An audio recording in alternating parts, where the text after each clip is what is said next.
ಇರಬೇಕು. ಅವರಿಬ್ಬರೇ ಬರೋದಲ್ಲ, ಅವರಿಬ್ರು ಯಜಮಾನರು ಕೂಡ ದೇವ್ರನ್ನ ನಂಬಬೇಕು, ದೇವ್ರ ರಕ್ಷಣೆ ಮಾಡಕ್ಕೆ ಬರಬೇಕು. ಅದಕ್ಕೋಸ್ಕರ ಅವರ ಕುಟುಂಬಕ್ಕೋಸ್ಕರ ಪ್ರಾರ್ಥಿಸ್ರಿ, ನಮಗೋಸ್ಕರ ಪ್ರಾರ್ಥಿಸ್ರಿ. ನಾವು ಊರಿಗೆ ಬಂದ್ವಿ, ಸಾಕ್ಷಿ ಹೇಳುವಾಗ ಹೇಳಕ್ಕಾಗಲಿಲ್ಲ, ಕ್ಷಮೆ ಇರಲಿ. ನಾವು ಊರಿಗಂತ ಬಂದಿದ್ವಿ, ಆದರೆ ದೇವರ ಕೃಪೆಯಿಂದ ನಾವೊಂದು ಸ್ವಾರ್ಥ ಸಾರಲಿಕ್ಕೆ ಒಂದೆರಡು ಮನೆಗೆ ಹೋಗಿ ಪ್ರಾರ್ಥನೆ ಮಾಡಿ ಬರಲಿಕ್ಕೆ ದೇವರು ಕೃಪೆ ಕೊಟ್ಟರು. ನಿನ್ನೆ ತುಮಕೂರಿಗೆ ಪ್ರಾರ್ಥನೆಗೆ ಹೋಗಿದ್ವಿ. ಅವ್ರಿಗೆ ಶ್ಲೋಕ ಆಗಿದೆ, ತುಂಬ ಮಾತು ಬರಲ್ಲ, ಅವ್ರಿಗೆ ಮಾತಾಡೋಕ್ಕಾಗ್ತಾಯಿಲ್ಲ. ಅವ್ರ ಹೆಸರು ಮಂಜುಳಾ ಅಂತ. ನೀವು ಸಭೆಯವರಾಗಿ ಪ್ರಾರ್ಥಿಸ್ರಿ. ನಮ್ಮ ಸಭೆಯಲ್ಲೂ ನಾವು ಕೂಡ ಪ್ರಾರ್ಥನೆ ಮಾಡ್ತಿದ್ವಿ. ಆದಷ್ಟು ಬೇಗ ಅವರು ಗುಣಮುಖರಾಗಲಿ, ಅವರು ಕೂಡ ಅವ್ರ ಕುಟುಂಬವಾಗಿ ದೇವರ ರಕ್ಷಣೆ ಮಾರ್ಗಕ್ಕೆ ಬರಲಿ ಅಂತ ನಿಮ್ಮಲ್ಲಿ ಪ್ರಾರ್ಥನೆ ಮಾಡಿ ಕೇಳ್ತೇನೆ. ಎಲ್ಲರೂ ಮಂಜುಳಾ ಸಿಸ್ಟರ್ಗಾಗಿ ಪ್ರಾರ್ಥನೆ ಮಾಡ್ರಿ ಅಂತ ಕೇಳ್ಕೊಳ್ತೀವಿ. ಓಕೆ, ಪ್ರಾರ್ಥನೆ ಮಾಡಿಕೊಳ್ಳೋಣ. ಸಾಕ್ಷಿ ಹೇಳಿದಂಥ ಕುಟುಂಬಕ್ಕಾಗಿ ಮತ್ತು ಅವರ ಅಕ್ಕ ಭಾವನಿಗಾಗಿ, ಮಕ್ಕಳಿಗಾಗಿ, ಅಳಿಯಂದ್ರಿಗಾಗಿ ನಮ್ಮ ಕೈಗಳ ಮೇಲೆ ಕೆತ್ತಿ ನಾವು ಪ್ರಾರ್ಥನೆ ಮಾಡಿಕೊಳ್ಳೋಣ. ಯೇಸುವೇ, ನಿಮಗೆ ಸ್ತೋತ್ರವಾಗಲಿ ಕರ್ತನೆ. ಸಾಕ್ಷಿ ಹೇಳಿರುವಂತಹ ಕುಟುಂಬಕ್ಕಾಗಿ, ಅವರ ಕುಟುಂಬವಾಗಿ ಯೇಸುವನ್ನ ಕಂಡುಕೊಂಡು ಕುಟುಂಬವಾಗಿ ದೇವರೇ ಸಭೆಗೆ ಬರಲಿಕ್ಕಾಗುವಂತೆ, ಯೇಸುವಿನ ರಾಜ್ಯದಲ್ಲಿ ಅವರು ಕರ್ತನೆ ಸದಸ್ಯರಾಗುವಂತೆ ಸಹಾಯ ಮಾಡೋ ಕರ್ತನೆ. ಅವರು ಒಂದು ಮನೆಗೆ ಇಟ್ಟಿದ್ದಾರೆ, ಮಂಜುಳಾ ಎನ್ನುವಂತ ಸಹೋದರಿಗಾಗಿ ನಾವು ಪ್ರಾರ್ಥನೆ ಮಾಡ್ತಾ ಇದ್ದೇವೆ. ಅವರನ್ನ ಬಲಪಡಿಸಿ ಆಶೀರ್ವದಿಸಬೇಕಾಗಿ ಬಿಡ್ತಾ ಇದ್ದೇನೆ ಕರ್ತನೆ. ಅಪ್ಪ, ಅವರ ಪ್ರಯಾಸಗಳನ್ನ, ಅವರ ಕಷ್ಟಗಳನ್ನ, ಶ್ರಮಗಳನ್ನ, ಶೋಧನೆಗಳನ್ನ, ವೇದನೆಗಳನ್ನ, ಕಣ್ಣೀರುಗಳನ್ನ, ದುಃಖಗಳನ್ನ, ಕಾಯಿಲೆಗಳನ್ನ, ಸಮಸ್ಯೆಗಳನ್ನ ಯೇಸುವಿನ ಹೆಸರಿನಲ್ಲಿ ಈ ಕ್ಷಣದಲ್ಲಿ ಬಿಡುಗಡೆ ಉಂಟಾಗಲಿ. ಯೇಸುವಿನ ನಾಮದಲ್ಲಿ ಕರ್ತನೆ ಆರೋಗ್ಯವನ್ನು ಕೊಡು ಕರ್ತನೆ. ಅಪ್ಪ, ಇನ್ನು ಬರುವ ದಿನಮಾನಗಳಲ್ಲಿ ಕರ್ತನೆ ಹೆಚ್ಚಾಗಿ ಅಪ್ಪ ಯಾರ್ಯಾರು ಆರಾಧನೆ ಮಾಡಿದಾರೋ, ಹಾಡುಗಳನ್ನು ಆಡಿದಾರೋ ಅವರಿಗೆ ಒಳ್ಳೆ ರಾಗ ದೇವರೇ, ಒಳ್ಳೆ ಸ್ವರವನ್ನ ನೀನು ಕೊಟ್ಟು ಆಶೀರ್ವದಿಸಬೇಕಾಗಿ ಬಿಡ್ತಾ ಇದ್ದಾನೆ ಕರ್ತನೆ. ಇನ್ನು ನಮ್ಮ ಸಭೆಗಳಲ್ಲಿ ದೇವರೇ ಹೆಚ್ಚಾಗಿ ಆರಾಧನೆ ಮಾಡುವವರು, ಆರಾಧನಾ ವೀರರು ಎದ್ದೇಳಬೇಕು, ಹಾಡು ಆಡುವವರು ಎದ್ದೇಳಬೇಕು, ಗಾಯಕರು ಉಂಟಾಗಬೇಕು ಕರ್ತನೆ. ಅಪ್ಪ, ನೀನಾಗಿ ಮಾಡುವುದಕ್ಕಾಗಿ ಸ್ತೋತ್ರ. ಯೇಸುವಿನ ಹೆಸರಿನಲ್ಲಿ ತಂದೆ, ಆಮೆನ್. ದಯಮಾಡಿ ಎಲ್ಲರೂ ಕೂತ್ಕೊಳ್ರಿ. ನಾನು ಆವಾಗಲೇ ಹೇಳಿದಲ್ವಾ, ಏನಂತ ಹೇಳಿದೆ? ಇಸ್ರಾಯೇಲರ ಕುರಿತಾಗಿ ನಾವು ಏನ್ ಮಾಡಬೇಕು? ನಮ್ಮ ಜೀವನದಲ್ಲಿ ತಿಳಿದುಕೊಳ್ಳಬೇಕು. ಇಸ್ರಾಯೇಲ್ಯರು ಮಾಡಿದಂತ ಒಳ್ಳೆಯ ಕಾರ್ಯಗಳು, ತಪ್ಪಾದ ಕಾರ್ಯಗಳು ನಮ್ಮ ಬೈಬಲಲ್ಲಿ ಕೊಡಲ್ಪಟ್ಟಿದೆ. ಏನ್ ಮಾಡಿರ್ಬೋದು ಇಸ್ರಾಯೇಲ್ಯರು? ತಪ್ಪು ಕಾರ್ಯಗಳು ಯಾವುದಿರ್ಬೋದು? ವಿಗ್ರಹ ಆರಾಧನೆ ಮಾಡಿದ್ರು ಇಸ್ರಾಯೇಲ್ಯರು. ವಿಗ್ರಹ ಆರಾಧನೆ, ಮೂರ್ತಿ ಪೂಜೆಗಳನ್ನ ಮಾಡಿದ್ರು. ಆಮೇಲೆ ಈಗ ನಾನು ಸುಮಾರು ಒಂದು 3 ಪಾಯಿಂಟ್ ಬರೆದಿಟ್ಕೊಂಡಿದ್ದೆ. ಸುಮಾರು ಪಾಯಿಂಟ್ ಇದೆ, ಟೈಮ್ ಸಾಲಲ್ಲ. ಅಲ್ಲಲ್ಲಿಯ ಸೊ ಈ ದಿನದಲ್ಲಿ 3 ತಪ್ಪುಗಳನ್ನ ಇಸ್ರಾಯೇಲ್ಯರು ಮಾಡಿದ್ರು. ತುಂಬಾ ತಪ್ಪುಗಳನ್ನ ಮಾಡಿದರು. ಅದರಲ್ಲಿ 3 ತಪ್ಪುಗಳನ್ನ ಇವತ್ತು ನಾವು ಪರೀಕ್ಷಿಸಿ, ಇವತ್ತು ನಾವು ತಿಳಿದುಕೊಂಡು ಅಂತ ತಪ್ಪುಗಳನ್ನ ನಮ್ಮ ಜೀವನದಲ್ಲಿ, ನಮ್ಮ ಕುಟುಂಬದಲ್ಲಿ, ನಮ್ಮ ಮಕ್ಕಳಲ್ಲಿ ಮಾಡಕೂಡದು. ಒಂದು ವೇಳೆ ಮಾಡಿದ್ರೆ ಇಸ್ರಾಯೇಲಿಗೆ ಏನು ಶಿಕ್ಷೆ ಆಯ್ತಂತ ನಿಮಗೆ ಗೊತ್ತಿದೆ. ಅದನ್ನ ನಾನು ಹೇಳಿದ್ರೆ ನಿಮಗೆ ಸಂಕಟ ಆಗುತ್ತೆ. ಇಸ್ರಾಯೇಲ್ಯರ ತಪ್ಪು 3 ತಪ್ಪುಗಳನ್ನ ಮಾಡಿದಾರಲ್ವಾ, ಅದು ಕೂಡ ನಾವು ಈ ದಿನದಲ್ಲಿ ನಾವು ಮಾಡ್ತಾ ಇದ್ದೀವಿ. ಉದ್ದೇಶಪೂರ್ವಕವಾಗಿ ನಾನು ಉಪದೇಶ ಮಾಡ್ತಾ ಇಲ್ಲ. ಒಂದೊಂದು ವಾರ ಒಂದೊಂದು ಸಬ್ಜೆಕ್ಟ್ ತಗೊಂತೀನಿ. ಅರ್ಥ ಆಯ್ತಾ? ನೀವು ತಿಳ್ಕೊಳ್ಬೋದು, ಈ ವಾರ ನನ್ನ ಬಗ್ಗೆನೇ ಮಾತಾಡಿದ್ರು, ಈ ವಾರ ನನ್ನ ಕುರಿತಾಗೆ ಮಾತಾಡಿದ್ರು, ಈ ವಾರ ನನಗೆ ಚುಚ್ಚಿ ಮಾತಾಡ್ತಾ ಇದ್ರು ಅಂತ ತಿಳ್ಕೊಳ್ಬೇಡ್ರಿ. ಒಂದೊಂದು ಭಾನುವಾರ ಒಂದೊಂದು ಸಬ್ಜೆಕ್ಟ್, ಅಂದ್ರೆ ಒಂದೊಂದು ವಿಚಾರವನ್ನ ತೆಗೆದುಕೊಳ್ತೇನೆ. ಈ ವಾರ ಇಸ್ರಾಯೇಲ್ಯರ ತಪ್ಪುಗಳು ನಾವು ಮಾಡಬಾರದು. ಅದಕ್ಕಾಗಿ ನಾನು ಹೇಳ್ತಾ ಇದ್ದೇನೆ, ನಾವೆಲ್ಲ ಯಾರನ್ನ ಹಿಂಬಾಲನೆ ಮಾಡಬೇಕು? ಇಸ್ರಾಯೇಲ್ಯರನ್ನ ಹಿಂಬಾಲನೆ ಮಾಡಬೇಕು. ಯಾಕೆ? ಇಸ್ರಾಯೇಲ್ಯರ ಸಂತತಿ ನಾವು. ಆಮೇಲೆ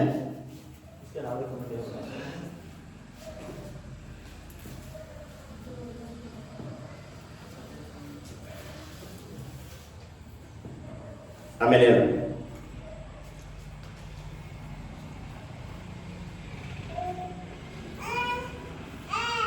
ಇಸ್ರಾಯೇಲರ ಸಂತತಿ ನಾವು. ಆಮೇಲೆ ಅಷ್ಟೇನಾ?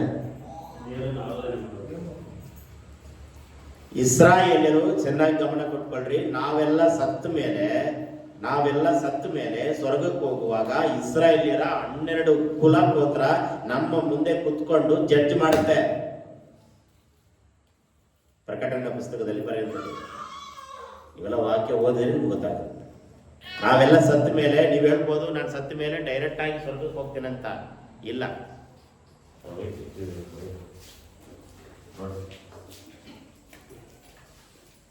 ನಾವೆಲ್ಲ ಸತ್ತ ಮೇಲೆ ಸ್ವರ್ಗಕ್ಕೆ ನೇರವಾಗಿ ಹೋಗ್ತೇವಂತಲ್ಲ. ಇಸ್ರಾಯೇಲ್ಯರು 12 ಕುಲ ಗೋತ್ರದವರು ಏನ್ ಮಾಡ್ತಾರೆ ಅಂತ ಹೇಳಿದ್ರೆ ಅಲ್ಲಿ ಕೂತ್ಕೊಂಡಿರ್ತಾರೆ. ಸರ್ ಅಲ್ಲೇನು ಪ್ರಾಬ್ಲಮ್ ಇಲ್ಲ, ಅದು ಟೆಸ್ಟ್ ಮಾಡಿ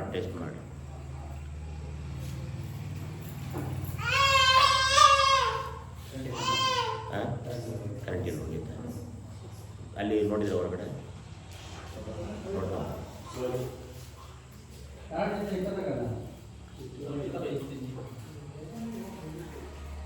ಚರ್ಚ್ ಒಳಗಡೆ ಕರೆಂಟ್ ಯಾವುದು ಬಿಟ್ಟಿಲ್ಲ, ನಾವೇನಿದ್ರು ಡೈರೆಕ್ಟಾಗಿ ತಗೊಂಡಿದ್ದೀವಿ. ಏನೋ ಡೌಟ್ ಇದ್ರೆ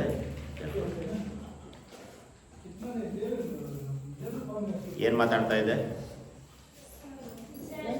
ಇಸ್ರಾಯೇಲ್ಯರು ನಾವು ಸತ್ತ ಮೇಲೆ ಸ್ವರ್ಗದಲ್ಲಿ 12 ಇಸ್ರಾಯೇಲ್ಯರು ಕುಲಗೋತ್ರದವರು ಏನು ಮಾಡ್ತಾರೆ? ಕೂತ್ಕೊಂಡಿರ್ತಾರೆ. 12 ಕುಲಗೋತ್ರ ಯಾರು? ನಾವ್ಯಾರು? ರೂಬೇನ ಕುಲಗೋತ್ರ, ಯೂದ, ಯೋಸೇಫನು. ಆಯ್ತಾ?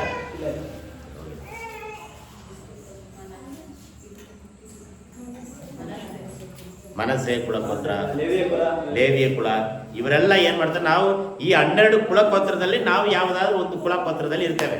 ಅಲ್ಲಲ್ಲಿಯ ನಿಮ್ದು ಭೂಮಿಯಲ್ಲಿ ಯಾವುದೇ ಜಾತಿ ಆಗಿರ್ಬೋದು, ಭೂಮಿಯಲ್ಲಿ ನೀವು ಯಾವುದೇ ಕುಲವರಾಗಿರ್ಬೋದು, ಆ ಜಾತಿ ಈ ಜಾತಿ ಯಾವ ಜಾತಿ ಇಲ್ಲ. ಈ ಬೈಬಲ್ಗೆ ಸಂಬಂಧಪಟ್ಟಂತ 12 ಕುಲಗೋತ್ರ ಅಲ್ಲ, 12ವರೆಗೆ ಎಲ್ಲ ಟೆಸ್ಟ್ ಮಾಡಿದ್ರೆ ಆಯ್ತು. ಈಗ ಆರಾಧನೆ ಟೈಮಲ್ಲಿ ನಿಮ್ಗೆ ಏನು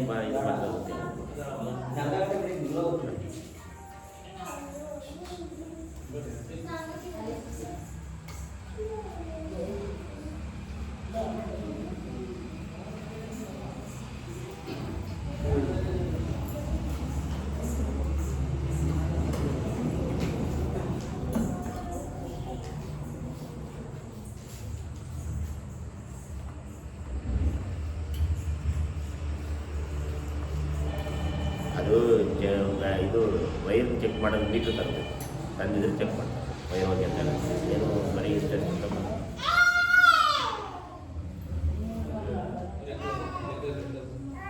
ರೆಗ್ಯುಲೇಟರ್ 2 ಪಿನ್ ಇರ್ತಾವಲ್ಲ, ಅದು ಟೆಸ್ಟ್ ಮಾಡಿದ್ರೆ ಗೊತ್ತಾಗುತ್ತೆ ಆಯ್ತಾ ಇಲ್ಲ. ಓಕೆ ಸರಿ, ಅವ್ರು ಕೆಲಸ ಮಾಡೋರು ಮಾಡ್ತಿರಲಿ. ಇಲ್ಲಿ ನನ್ನ ಕಡೆ ಗಮನ ಕೊಡ್ರಿ. ಏನು ಮಾತಾಡ್ತಾ ಇದ್ದೆ? ಈ 12 ಕುಲದಲ್ಲಿ ನಾವು ಯಾವುದು ಕುಲ ಅಂತೇಳಿ ಸ್ವರ್ಗಕ್ಕೆ ಹೋದ್ಮೇಲೆ ನಮಗೇನಾಗುತ್ತೆ ಗೊತ್ತಾಗುತ್ತೆ. ಈಗ ಅದಕ್ಕಾಗಿಯೇ ನಾವೇನು ಮಾಡ್ತೇವೆ ಅಂತ ಹೇಳಿದ್ರೆ, ಇಸ್ರಾಯೇಲ್ಯರ ತಪ್ಪುಗಳನ್ನ, ಇಸ್ರಾಯೇಲ್ಯರನ್ನ ಒಳ್ಳೆಯದವುಗಳನ್ನು ನಾವು ಆಯ್ಕೆ ಮಾಡ್ಕೋಬೇಕು. ಇಸ್ರಾಯೇಲ್ ಮಾಡಿರುವ ತಪ್ಪುಗಳನ್ನ ನಾವೇನು ಮಾಡಬಾರ್ದು? ಆಯ್ಕೆ ಮಾಡ್ಕೋಬಾರ್ದು. ಇಂಥ ತಪ್ಪುಗಳನ್ನ ನಾವು ಮಾಡಬಾರ್ದು.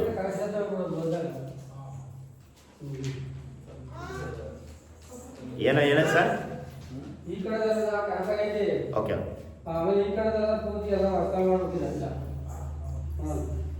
ಈಗ ನನಗೆ ಒಂದು 5 ನಿಮಿಷ ಅದನ್ನ ಕಟ್ ಮಾಡಿ ಡೈರೆಕ್ಟಾಗಿ ಕೊಟ್ಬಿಡ್ತೀರಾ? MCB ಮಾಡಿ ಹೊರಗಡೆ ಕೊಟ್ಬಿಡಿ.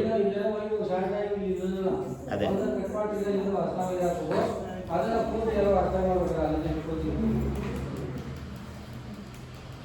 12ವರೆಗೆ ಬಂದು ಟೆಸ್ಟ್ ಮಾಡಿ ಹೇಳ್ಬಿಡಿ ಸರ್. ಈಗ ನಮಗೆ ಭಾಳ ತೊಂದರೆ ಆಗ್ತೈತೆ. ನಾನು ಎಷ್ಟೋ ಕಷ್ಟಪಟ್ಟು ರೆಡಿ ಮಾಡ್ಕೊಂಡು ಬಂದೆ ನಾನು. ಇಸ್ರಾಯೇಲ್ಯರ ತಪ್ಪುಗಳನ್ನು ನಾವೇನು ಮಾಡಬಾರ್ದು? ಎಂಥ ತಪ್ಪುಗಳು ಮಾಡಿರ್ಬೋದು? ಒಂದು ಮಂಜು ಹೇಳ್ತಿದ್ದಾರೆ, ಇಸ್ರಾಯೇಲ್ಯರು ಮೂರ್ತಿ ಪೂಜೆ, ವಿಗ್ರಹಾರಾಧನೆ ಮಾಡಿದರು, ವ್ಯಭಚಾರ ಮಾಡ್ತಾಯಿದ್ರು. ಆಮೇಲೆ ತುಂಬ ಇದೆ. ಆದರೆ ಇವತ್ತು ಇಸ್ರಾಯೇಲ್ಯರ ತಪ್ಪುಗಳು ಯಾವುದಂತ ಹೇಳಿದ್ರೆ, ಧರ್ಮೋಪದೇಶ ಕಾಂಡ 7ನೇ ಅಧ್ಯಾಯ 17ನೇ ವಚನ 18ನೇ ವಚನ ನಾವು ಆಲ್ರೆಡಿ ಓದಿದ್ದೇವೆ. ಈ ಜನಗಳು ನಮಗಿಂತ ಹೆಚ್ಚು ಮಂದಿ, ಅವರನ್ನು ಹೊರಡಿಸುವುದು ನಮ್ಮಿಂದ ಹೇಗಾದಿತ್ತು ಅಂದುಕೊಳ್ಳುತ್ತೀರೋ? ಅವರಿಗೆ ಹೆದರಬೇಡಿರಿ. ನಿಮ್ಮ ದೇವರಾದ ಯೆಹೋವನು ಫರೋಹನಿಗೂ ಐಗುಪ್ತರೆಲ್ಲರಿಗೂ ಮಾಡಿದ್ದನ್ನು ನೆನಪಿಗೆ ತಂದುಕೊಳ್ಳಿರಿ. ಅಂದ್ರೆ ಯೆಹೋವ ದೇವರು ಹೇಳ್ತಾ ಇದ್ದಾನೆ, ನೆನಪಿಗೆ ತಂದುಕೋಬೇಕಂತೆ. ಇಸ್ರಾಯೇಲ್ಯರು ಏನು ಮಾಡಿದರೋ, ಇಸ್ರಾಯೇಲ್ಯರು ಅಂತ ಒಂದು ತಪ್ಪು ಕಾರ್ಯ ಏನು ಮಾಡಿದಾರಂತೇಳಿ ನಾವು ನೆನಪಿಗೆ ತಂದುಕೊಳ್ಬೇಕಂದ್ರೆ, ಈ ದಿನ ಆ ಇಸ್ರಾಯೇಲ್ಯರು 3 ತಪ್ಪು ಮಾಡಿದರು. ಏನಂತ ಹೇಳಿದ್ರೆ, ವಿಮೋಚನಾ ಕಾಂಡ 15ನೇ ಅಧ್ಯಾಯ 24ನೇ ವಚನ. ಮೊದಲನೇ ತಪ್ಪು 15-21 24.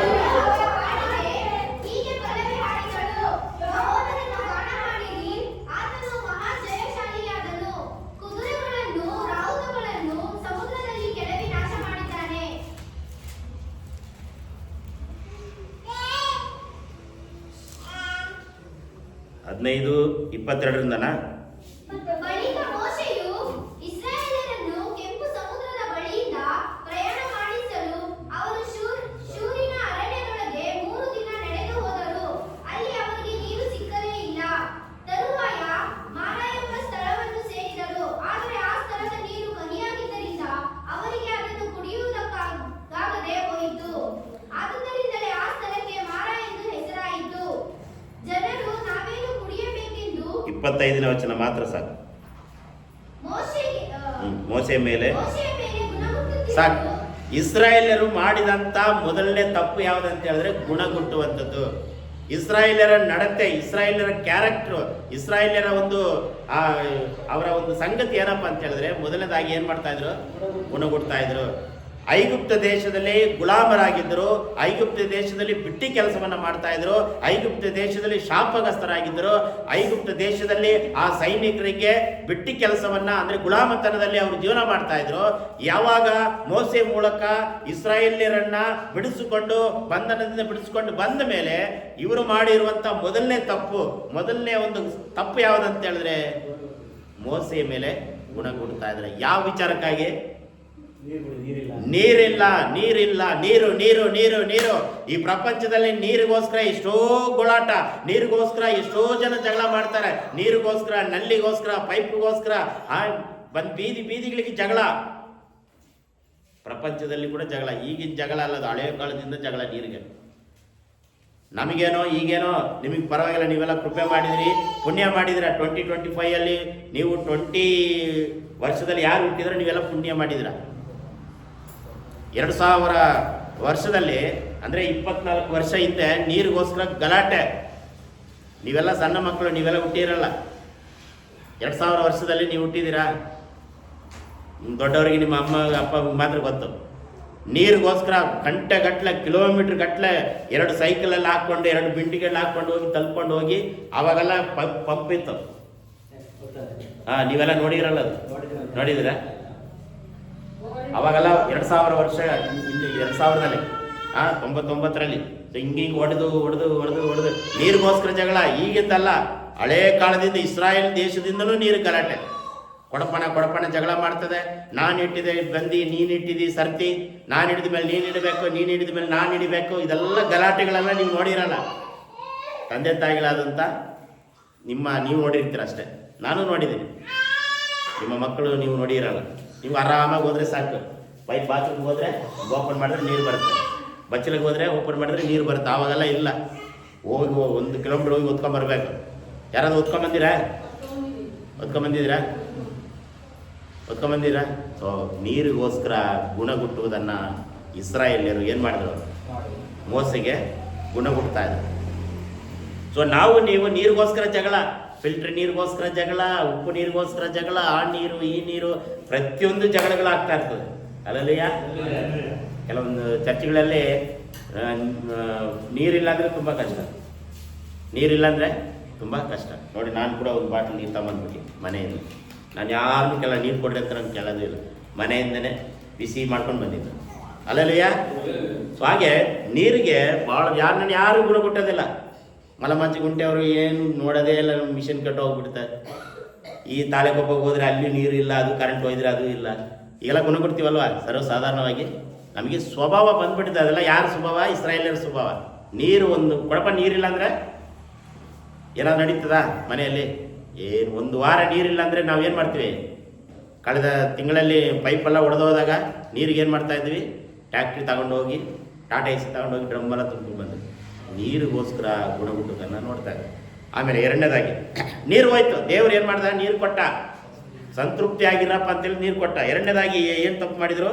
ವಿಮೋಚನ ಕಾಂಡ 16:3.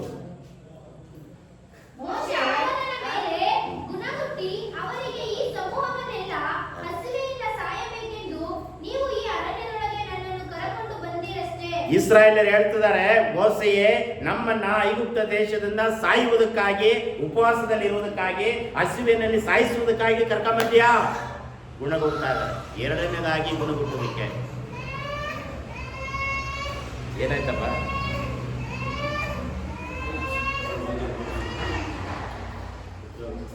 ಓದ್ಕೊಂಬರ್ರಿ, ಕೈಯಲ್ಲಿ ಓದ್ಕೊಂಬರ್ರಿ.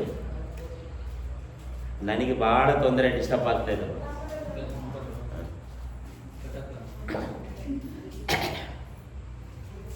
ಏನು ಚಿಂತೆ ಮಾಡಬೇಡ, ದೊಡ್ಡವನಾದ್ಮೇಲೆ ನೀನೇ ಮ್ಯೂಸಿಕ್ ಬಾರಿಸ್ತೀಯ. ನಿಮ್ಮಪ್ಪ ಓಡಿಸ್ಬಿಡೋಣ ಬಿಡು. ನಿಮ್ಮ ಅಪ್ಪಾಜಿ ಯಾವಾಗಲೂ ಲೇಟಾಗೇ ಬರೋದು. ನಿಮ್ಮ ಅಪ್ಪಾಜಿ ಬರೋವರೆಗೂ ನೀನೇ ಮ್ಯೂಸಿಕ್ ಡೈರೆಕ್ಟ್ ಆಗ್ಬಿಡ್ತೀಯ. ಅಲ್ಲಯ್ಯ. ಎರಡನೇದಾಗಿ ಊಟಕ್ಕೋಸ್ಕರ ಮೋಸೆಯನ್ನು ಗುಣಗುಡ್ತಾ ಇದ್ದಾರೆ. ಊಟಕ್ಕೋಸ್ಕರ ಊಟ ಊಟ ಊಟ ಊಟ ಊಟ. ಈಗ ನೋಡ್ರಿ, ಈ ನಮಗೆ ಊಟ ಕೊಡಲಿಲ್ಲ ಅಂದರೆ ಏನಾಗುತ್ತೆ? ಈಗ ನಿಮ್ಮ ಒಂದು ಸ್ವಭಾವ, ಒಂದು ದಿನ ನೀರು ಕುಡಿದಾರ್ರಿ ಒಳ್ಳೆಯವರ, ಒಂದು ದಿನ ಊಟ ಮಾಡದೇ ಇದ್ದರೆ ನಮ್ಮ ಸ್ವಭಾವಗಳೆಲ್ಲ ಹೊರಗೆ ಬರ್ತದೆ. ಒಂದು ದಿನ ಊಟ ಮಾಡಬೇಡಿ, ಬೆಳಗ್ಗೆ ಟಿಫನ್ ಮಾಡಬೇಡಿ, ಮಧ್ಯಾಹ್ನ ಊಟ ಮಾಡಬೇಡಿ, ನೈಟ್ ಊಟ ಮಾಡಬೇಡಿ. ಆ ಮನುಷ್ಯನ ನೋಡ್ರಿ, ಅವನು ಒಳ್ಳೆಯವನಾಗಿರ್ತಾನ, ತಾಳ್ಮೆಯಿಂದ ಇರ್ತಾನ, ಸ್ಮೂತಾಗಿರ್ತಾನ. ಅವನ ಒಂದು ನಿಜ ರೂಪ ಏನಾಗುತ್ತೆ? ಹೊರಗೆ ಬರ್ತದೆ. ಮಾತುಗಳು, ಕೆಟ್ಟ ಕೆಟ್ಟ ಭಾಷೆಗಳು. ಒಂದು ದಿನ ಊಟ ಮಾಡಿಲ್ಲ ಅವ್ನಿಗೆಲ್ಲ ಬರುತ್ತೆ, BP, ಶುಗರ್ ಎಲ್ಲ ಬಂದ್ಬಿಡ್ತದೆ. ಒಂದಿನ ಊಟ ಮಾಡದೇ ಇದ್ರು ನೋಡಿ, ತಾಳ್ಮೆಯಿಂದ ಇದ್ರು ನೋಡ್ರಿ, ನೋಡೋಣ. ದೇವ್ರ ಮುಂದೆ ಚಾಲೆಂಜ್ ಮಾಡ್ತಿದ್ರು. ಒಂದು ಬೆಳಗ್ಗೆನೂ ಟಿಫನ್ ಮಾಡಬೇಡಿ, ಮಧ್ಯಾಹ್ನ ಊಟ ಮಾಡಬೇಡಿ, ನೈಟ್ ಊಟ ಮಾಡಬೇಡಿ. ಹಂಗೇ ಉಪವಾಸದಲ್ಲಿ ಹಸಿವೆಯಿಂದ ಇರ್ರಿ. ಯಾರ ಮೇಲೆ ಗುಣಗುಟ್ಟಕ್ಕಾಗುತ್ತೋ, ಏನೇನು ಬೈಯಕ್ಕಾಗುತ್ತೋ. ಒಂದು ತಾಸು ಊಟ ರೆಡಿ ಆಗಿಲ್ಲ ಅಂದರೆ ಏನು ಮಾಡ್ತೀವಿ ನಾವು? ಏನು ಗೊತ್ತಾಗಲ್ಲ ನಿನಗೆ? ಬೆಳಗ್ಗೆಯಿಂದ ಕಾಯ್ತಾ ಇದ್ದೆ ನಾನು. ಏನು ಮಾಡ್ತಾ ಇದ್ದಿ? ಅದು ಇದು ಡಾಗು ಡಿಂಕಿ ಡಂಕಿ ಡೊಂಕಿ ಡಿಂಕಿ, ಈರುಳ್ಳಿ ಬೆಳ್ಳುಳ್ಳಿ ಎಲ್ಲ ಬರ್ತವೆ. ಅಲ್ಲಯ್ಯ ಅಣ್ಣ, ನಾನು ಹೇಳಿದ್ದು ಕರೆಕ್ಟ್ ಅಲ್ವಾ? ಇದು ಈಗಿಂದಲ್ಲ, ಹಳೇ ಕಾಲದಿಂದ ಸ್ಟಾರ್ಟ್ ಆಗಿದೆ. ಮೋಸೆ ಹತ್ರ, ಮೋಸೆ ನಮ್ಮನ್ನ ಸಾಯಿಸಿಗೆ ಕರ್ಕೊಂಬಂದ್ಯಾ? ಬರೀ ನೀರೇ ಕೊಡ್ತಾ ಇದೆಯಾ? ಊಟ ಎಲ್ಲಿ? ಊಟಕ್ಕೋಸ್ಕರ ಗುಣಗುಡ್ತಾ ಇದ್ದಾರೆ. ಅವಾಗ ದೇವರು, ಇದು ಎರಡನೇ ತಪ್ಪು. ನಾವು ಕೂಡ ಅದನ್ನು ಮಾಡ್ತಾ ಇದ್ದೀವಿ. ತಾಳ್ಮೆ ನಮಗೆ ಬೇಕು. ಈಗ ದೇವರು ಏನು ಮಾಡ್ದ? ಆಕಾಶದಿಂದ ಊಟವನ್ನು ಕೊಟ್ಟಿದ್ದ. ಒಂದು ದಿನಕ್ಕೆ ಒಬ್ಬ ಮನುಷ್ಯ ಎಷ್ಟು ಊಟ ಮಾಡಬೇಕು?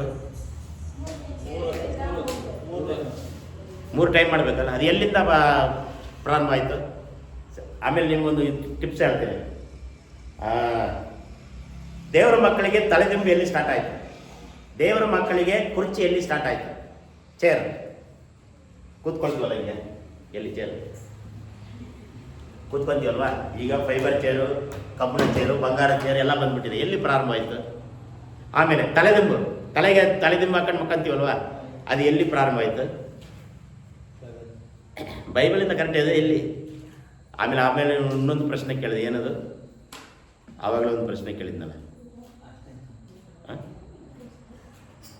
ಎಷ್ಟು ಹೊತ್ತು ಊಟ ಮಾಡಬೇಕು? ಎಲ್ಲಿಂದ ಪ್ರಾರಂಭ ಆಯಿತು?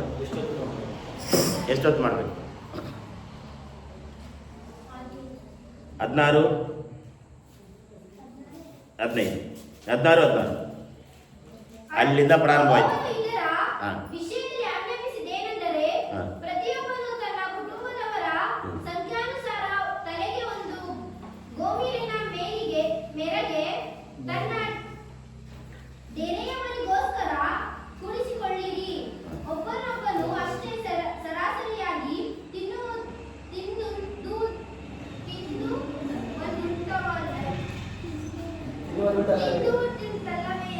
ಎನ್ನುವುದು ಉಂಟಲ್ಲವೇ?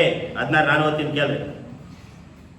ಆಹಾರವು ಯೆಹೋವನು ಇದರ ವಿಷಯದಲ್ಲಿ ಆಜ್ಞಾಪಿಸಿದ್ದೇನೆಂದರೆ, ಪ್ರತಿಯೊಬ್ಬನು ತನ್ನ ಕುಟುಂಬದ ಮೇರೆಗೆ ತನ್ನ ಡೇರೆಯವರಿಗೋಸ್ಕರ ಕೂಡಿಸಿಕೊಳ್ಳಲಿ.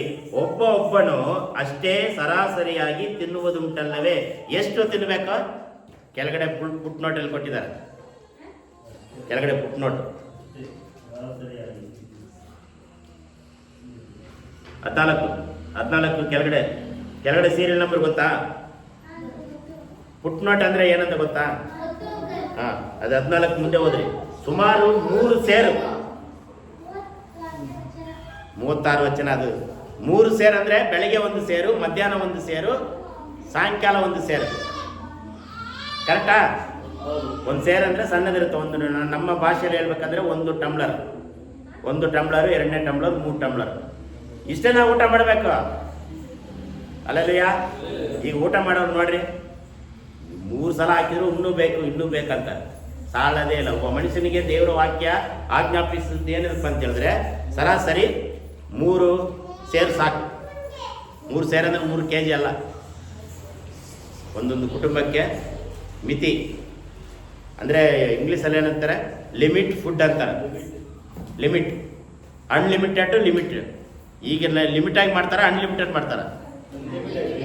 ಅನ್ಲಿಮಿಟೆಡ್ ಮಾಡ್ತಾರೆ. ಈ ಅಂಗಡಿಯವರೆಲ್ಲ ಏನು ಮಾಡ್ತಾರೆ, ಒಂದೊಂದು ಕಪ್ಪು ಗೋಲ್ಸ್ ಫಿಟ್ ಮಾಡಿ ಇಟ್ಟಿರ್ತಾರೆ. ಅನ್ಲಿಮಿಟೆಡ್ ಅಲ್ಲ, ಲಿಮಿಟೆಡ್. ಅನ್ಲಿಮಿಟೆಡ್ ಅಂದರೆ ಎಷ್ಟಾದರೂ ಊಟ ಮಾಡಿ. 100 ರೂಪಾಯಿ ಕೊಟ್ಬಿಟ್ಟು ನೀವು 3 ಸಲ ಊಟ ಮಾಡಿರಿ, 5 ಸಲ ಊಟ ಮಾಡಿರಿ. ಊಟ ಬಕಾಸುರ. ದೇವರ ವಾಕ್ಯ ಏನಿರ್ತದೆ, 3 ಹೊತ್ತು ಊಟ ಮಾಡ್ಬೇಕಷ್ಟೇ. ಕೆಲವರೆಲ್ಲ ಏನು ಮಾಡ್ತಾರೆ, 5 ಸಲ ಊಟ ಮಾಡ್ತಾರೆ, ಕೆಲವರು 6 ಸಲ ಊಟ ಮಾಡ್ತಾರೆ. ಊಟಕ್ಕೋಸ್ಕರ ಸಮಸ್ಯೆ, ಊಟಕ್ಕೋಸ್ಕರ ಸಮಸ್ಯೆ. ಊಟ ಊಟ ಊಟ ಊಟ. ಅಯ್ಯೋ ಆ ವಿಶ್ವಾಸಿ ಊಟ ಕೊಡಲಿಲ್ಲ, ಅಯ್ಯೋ ಆ ಚರ್ಚಿನವ್ರು ಊಟ ಕೊಡಲಿಲ್ಲ, ಅಯ್ಯೋ ಈ ಚರ್ಚಿ ಊಟ ಕೊಡಲಿಲ್ಲ. ಎಷ್ಟು ಹೋರಾಟ ಇದು! ಈಗಿಂದಲ್ಲ, ಹಳೇ ಕಾಲದಿಂದಲೇ ಸ್ಟಾರ್ಟ್ ಆಗಿದೆ. ಅಲ್ಲಯ್ಯ. ಆಮೇಲೆ ಇದು 2ನೇ ತಪ್ಪು, ಊಟ ಕೊಡಲಿಲ್ಲ ಅಂತೇಳಿ ಮೋಸೆಗೆ ಗುಣಗುಡ್ತಾ ಇದ್ದಾರೆ. ನಾವು ಇರುವ ಸಮಯಗಳಲ್ಲಿ ನಿಜವಾಗ್ಲೂ ಹೇಳ್ತೀವಿ ನೋಡ್ರಿ, ಎಲ್ಲಾದ್ರೂ ಕುಟುಂಬ ಪ್ರಾರ್ಥನೆಗೆ ಹೋದರೆ ಅವ್ರು ಏನೇ ಪ್ರೀತಿಯಿಂದ ಕೊಟ್ಟರು ನಾವು ತಗೋಬೇಕು. ನನಗೆ ಬಿರಿಯಾನಿ ಹಾಕಿಲ್ಲ, ನನಗೆ ಊಟ ಕೊಡಲಿಲ್ಲ, ನನಗೆ ಸಾಂಬಾರು ಕೊಡಲಿಲ್ಲ, ಅದನ್ನೆಲ್ಲ ನಾವೇನು ಮಾಡಬಾರ್ದು, ಹೇಳೋಕ್ಕೆ ಹೋಗ್ಬಾರ್ದು. ಮಂಡಕ್ಕಿ ಮಿರ್ಚಿ ಆದರೂ ಕೊಡಲಿ, ನೀರಾದರೂ ಕೊಡಲಿ, ಇಲ್ಲ ಬಾಳೆಹಣ್ಣಾದರೂ ಕೊಡಲಿ, ಇಲ್ಲ ಟೀ ಆದರೂ ಕೊಡಲಿ, ಅವ್ರಿಗೆ ಪ್ರೀತಿಯಿಂದ ಏನಿಲ್ಲ ಅಂದರೆ ಒಂದು ತೊಂಬಿಗೆ ನೀರಾದರೂ ಕೊಡಲಿ, ಗುಣಗುಟ್ಟುವುದಕ್ಕೆ ಪ್ರಾರಂಭ ಮಾಡ್ತಾರೆ. ಈ ಹಳೇ ಕಾಲದಿಂದನೇ ಸ್ಟಾರ್ಟ್ ಆಗಿದೆ. ಅವ್ರು ಊಟ ಕೊಡಲಿಲ್ಲ, ಅವ್ರು ನೀರು ಕೊಡಲಿಲ್ಲ, ಅದು ಮಾಡಲಿಲ್ಲ, ಇದು ಮಾಡಲಿಲ್ಲ, ಬರೀ ಇದೇ ಚಾಡಿಗಳನ್ನೇ ಅನ್ಕೊಂಡು ತಿರುಗಾಡ್ತಾ ಇರ್ತಾರೆ. ಇಸ್ರಾಯೇಲ್ಯರು ಮಾಡಿದ ತಪ್ಪುಗಳು ಈ ದಿನದಲ್ಲಿ ನಾವು ಕೂಡ ಮಾಡೋಕ್ಕೆ ಹೋಗಬಾರ್ದು. ಊಟನೂ ಕೊಡ್ತಾರೆ, ಸ್ವಾಮಿ ಊಟನೂ ಕೊಟ್ಟಿದ್ದಾರೆ. ಆಮೇಲೆ ಏನು, 3ನೇ ತಪ್ಪು ಏನು ಗೊತ್ತಾ? ಏನು? ಮೊದಲನೇ ತಪ್ಪು ನೀರು ಕೊಡಲಿಲ್ಲ ಅಂತ ಗುಣಗುಟ್ಟಿದ್ರು, 2ನೇದಾಗಿ ಊಟ ಕೊಡಲಿಲ್ಲ ಅಂತ ಗುಣಗುಟ್ಟಿದ್ರು, 3ನೇದು ಹೇಳಿ.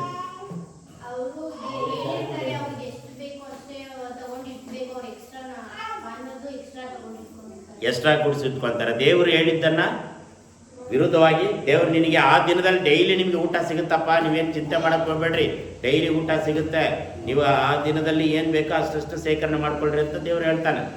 ಅದನ್ನು ಮೀರಿ ಅವನೇನು ಮಾಡ್ತಾರೆ, ನಾಳೆಗೆ ನಾಡೋದಕ್ಕೆ 3 ದಿನಕ್ಕೆ ಬೇಕಾದನ್ನು ಸುಡಿಸಿಟ್ಕೊತಾರೆ, ಅದು ಕೊಳ್ತೋಗ್ಬಿಡುತ್ತೆ. ಅದು ಸೇವ್ ಮಾಡ್ತಾರೆ, ಅದು ಓಕೆ. 3ನೇ ತಪ್ಪು ಒಂದಿದೆ, ಯಾರು ಹೇಳ್ತಾರೆ ನೋಡಿ.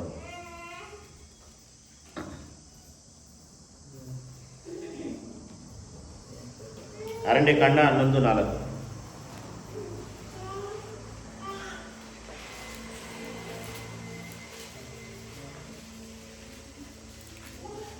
ಆ ಮಧ್ಯದಲ್ಲಿದ್ದ ಇತರ ಜನರು ಮಾಂಸವನ್ನು ಆಶಿಸಿದರು. ಇಸ್ರಾಯೇಲರು ಕೂಡ ತಿರುಗಿ ಅಂದುಕೊಂಡು, ಮಾಂಸವು ನಮಗೆ ಹೇಗೆ ಲಭಿಸಿತು? ಐಗುಪ್ತ ದೇಶದಲ್ಲಿ ನಾವು ಬಿಟ್ಟಿಯಾಗಿ ತಿನ್ನುತ್ತಿದ್ದ ಮೀನು, ಸೌತೆಕಾಯಿ, ಕರ್ಬೂಜು, ಉಳಿಗಡ್ಡೆ, ನೀರುಳ್ಳಿ, ಬೆಳ್ಳುಳ್ಳಿ ಇವು ನೆನಪಿಗೆ ಬರುತ್ತವಲ್ಲ. ಇಲ್ಲಿಯಾದರೂ ನಮ್ಮ ಜೀವ ಬತ್ತಿ ಹೋಯಿತು. ಈ ಮನ್ನವೇ ಹೊರತು ನಮಗೆ ಇನ್ನೇನು ಸಿಕ್ಕಲಿಲ್ಲ. 3ನೇ ತಪ್ಪು ಏನು? ಮೋಸೆ ನೀರು ಕೊಡಲಿಲ್ಲ, ಅದಕ್ಕಾಗಿ ಗುಣಗುಡ್ತಾ ಇದ್ರು. 2ನೇದಾಗಿ ಊಟ ಕೊಡಲಿಲ್ಲ, ಅದಕ್ಕಾಗಿ ಗುಣಗುಡ್ತಾ ಇದ್ರು. 3ನೇದಾಗಿ ಮಾಂಸ ಕೊಟ್ಟಿಲ್ಲ, ನನಗೆ ಚಿಕನ್ ಕೊಟ್ಟಿಲ್ಲ, ಮಟನ್ ಕೊಟ್ಟಿಲ್ಲ, ಅದು ಕೊಟ್ಟಿಲ್ಲ, ಇದು ಕೊಟ್ಟಿಲ್ಲ ಅಂತೇಳಿ ಚಾಡಿ ಹೇಳ್ತಾ ಇದ್ದಾರೆ. ಇನ್ನು ಕಾಲದಲ್ಲಿ ಹಂಗೆ ನೋಡ್ರಿ, ದೇವ್ರ ವಾಕ್ಯ ಏನು ಹೇಳ್ತದೆ, ಬರೀ ಮಾಂಸ ಮಾತ್ರ ಅಲ್ಲ, ಏನೇನು ಸಾಂಬಾರು ಮಾಡ್ಬೋದು?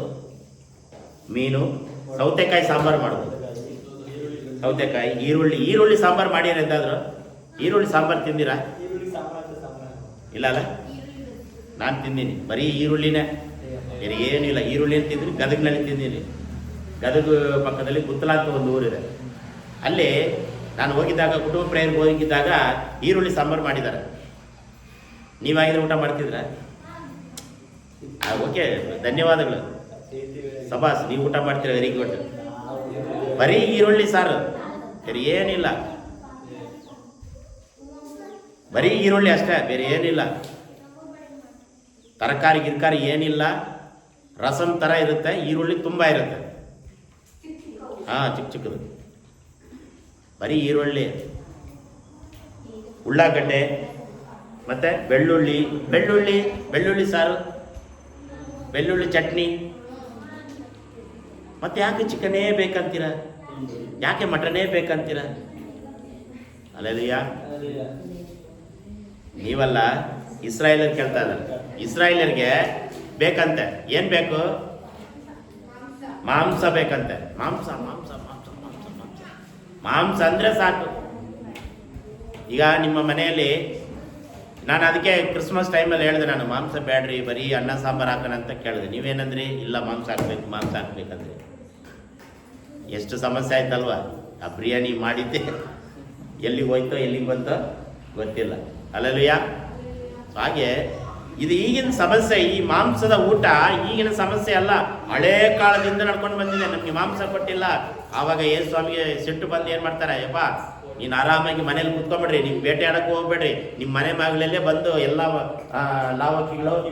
ಲಾವಕ್ಕಿಗಳು ಬಂದು ಕೂತ್ಕೊಂಡ್ಬಿಡುತ್ತೆ, ಮಂದಿ ಬಂದು ಮಕ್ಕೊಂಡ್ಬಿಡುತ್ತಂತೆ.